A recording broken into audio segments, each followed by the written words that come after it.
Hi guys, welcome to yummy tummy. ఈరోజు మనం చేసుకోబోయే డిష్ వచ్చేసి నేతి పూర్ణం బొబ్బట్లండి.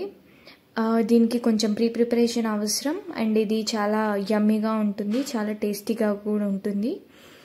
So let's get in to the video.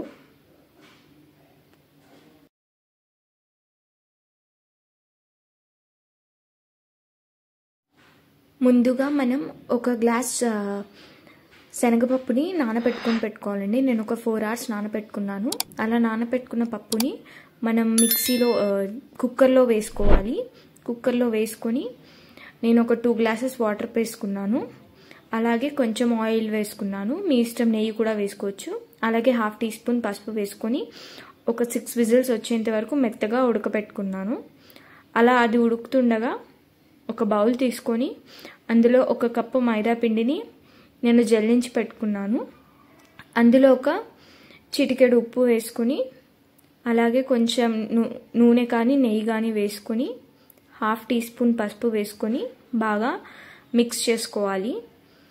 Mix చేసుకున్న తర్వాత వాటర్ యాడ్ చేసుకొని మనం స్టిక్కీగా అయ్యేంత వరకు మనం మిక్స్ చేసుకోవాలి. కొంచెం వాటర్ ఎక్కువగా వేసుకొని చపాతీ పిండిలాగా గట్టిగా కాకుండా బాగా స్టిక్కీగా మిక్స్ చేసుకున్న తర్వాత అందులో మనం ఒక హాఫ్ teaspoon నూనె వేసుకొని మిక్స్ చేసుకొని సైడ్కి పెట్టుకోవాలి.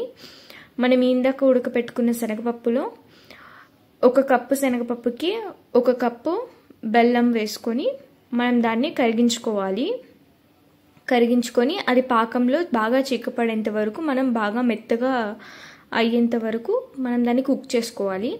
సో చిక్కబడుతున్న కొద్దీ అది గట్టిగా మారుతూ ఉంటుంది మనకి.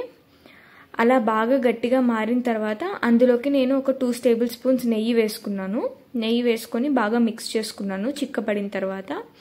అలా అయిన తర్వాత దాన్ని సైడ్కి పెట్టుకొని మనం ముందుగా రెడీ చేసుకున్న మిశ్రమాన్ని కొంచెం తీసుకొని అలాగే పూర్ణం మిక్చర్ని రౌండ్గా చేసుకొని మనం పూర్ణం రౌండ్గా రెడీ చేసుకోవాలి.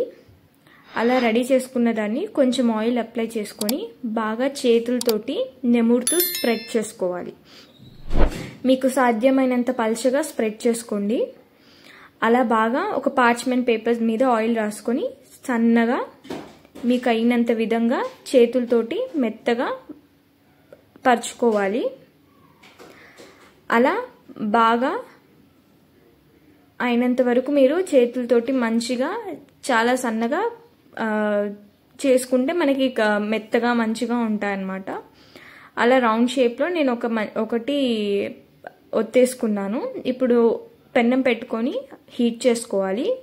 అందులో కొంచెం నెయ్యి అప్లై చేసుకొని ఇందాక మనం స్ప్రెడ్ చేసుకున్న పూర్ణంని బొబ్బట్టుని మనం ఇలా వేడి మీదనే వేసుకొని బాగా 2 వైపులా నెయ్యి వేసుకుంటూ కాల్చుకోవాలి. బాగా పలుచగా కొట్టుకుంటే నెమ్మదిగా తిప్పుకోవాలి, లేకపోతే విరిగిపోతుంటాయి. సో నేను నెయ్యి వేసుకొని అటువైపు ఇటువైపు బాగా కాల్చుకున్నాను.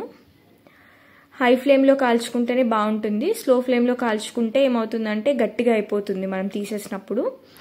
హై ఫ్లేమ్లో బాగా మంచిగా రోస్ట్ చేసుకోవాలి బోత్ సైడ్స్. నెయ్యి అప్లై చేసుకుంటూ మంచిగా రోస్ట్ చేసుకోవాలి. ఒక సైడ్ తర్వాత ఇంకో సైడ్ అలా బోత్ సైడ్స్ రోస్ట్ చేసుకుంటే మనకి బొబ్బట్టు అనేది రెడీ అయిపోతుందండి. దీన్ని న్యూస్ పేపర్ అలా ఏమీ మనకి పెట్టుకోకుండానే మనం డైరెక్ట్ ప్లేట్లోనే సర్వ్ చేసుకోవాలి. పేపర్స్లో వేసుకుంటే గట్టిగా అయిపోతాయి. Thanks for watching.